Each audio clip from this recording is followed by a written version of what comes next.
this is Becka L Jones, and I am reading from Meant to Be, my book. It's a memoir about my life, and it was a time that I was on the big island of Hawaii and walking on hot lava while the volcano was erupting.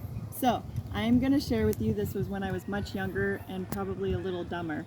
So just wanted to forewarn you. All right. I had a roommate, Dustin, who planned to visit the Big Island to fill out a college application for school. I wanted to go as well. I heard there was an active volcano erupting on the island. I wanted to see it. Samantha, a friend of Dustin's, wanted to come as well. We all hopped on a small plane that fit about 70 people, and we flew 40 minutes to the Big Island from Oahu. Out of all the islands, only the Big Island had an active volcano. The Big Island was the youngest of all the islands. The erupting volcano spewed lava over the open land, spilling onto the roads, and finally would sink into the ocean, cooling down and hardening. When the fiery glow of lava would cool, it turned a cold blackish gray color. The lava was forming the island, and it grew increasingly every day. Even now, it's still growing to this day. It is called the Big Island because it really is the Big Island. Presently on the Big Island, one volcano in particular is erupting and wreaking havoc on neighborhoods as it pushes hot, rushing lava over trees, homes, and anything else that stands in its way. When we arrived on the island, we rented a car and drove around. There was so much to see. There were big black lava rock everywhere from years of volcanoes erupting. The Big Island had flat land which had an endless amount of black lava rock as far as the eyes could see. We would be driving along and suddenly be in a lush forest with cascading waterfalls on one side of the road and beautiful beach views on the other. There were countless hiking trails, including my favorite one, which was inside a lava tube.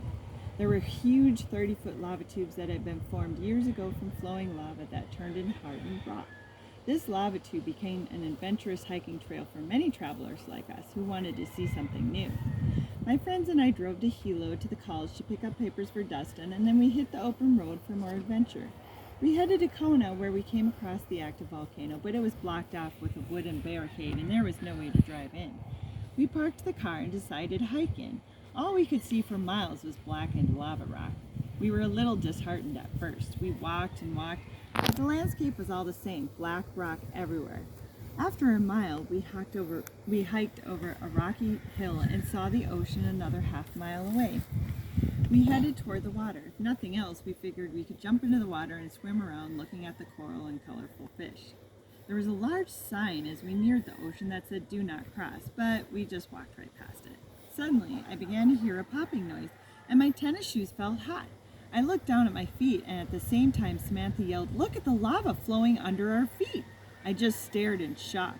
Under the cracked, hard, rocky surface was steaming, fiery, orange lava flowing only a few feet under me. Dustin exclaimed, "Oh, criminy, I think we're stuck in a lava field." We laughed so hard it was fascinating to be standing right over the flowing lava. What a rare sight. I was in awe. The lava was flowing like a river, spitting fire up through the cracks and making a popping noise every time it shot up a few feet. Samantha and I found old dead twigs and held them over the fire that was spouting upward. Click! A memory was made with the disposable camera I had brought. We took pictures of each other roasting sticks over the fire that was shooting up from the lava.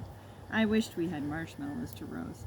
The lava flow had meandered over the paved road, forcing its hot embers over everything in its path, including a dangly old thin tree that slightly leaned over. Most of it was consumed by the hot lava. The brown, dead-looking tree had died long ago from the intense heat. My feet felt like they were on fire. I could not stay in one spot more than a few seconds. I didn't know how the hot lava was, and I wasn't about to feel the rocks, but my feet felt like they were burning, and I knew we had to keep moving.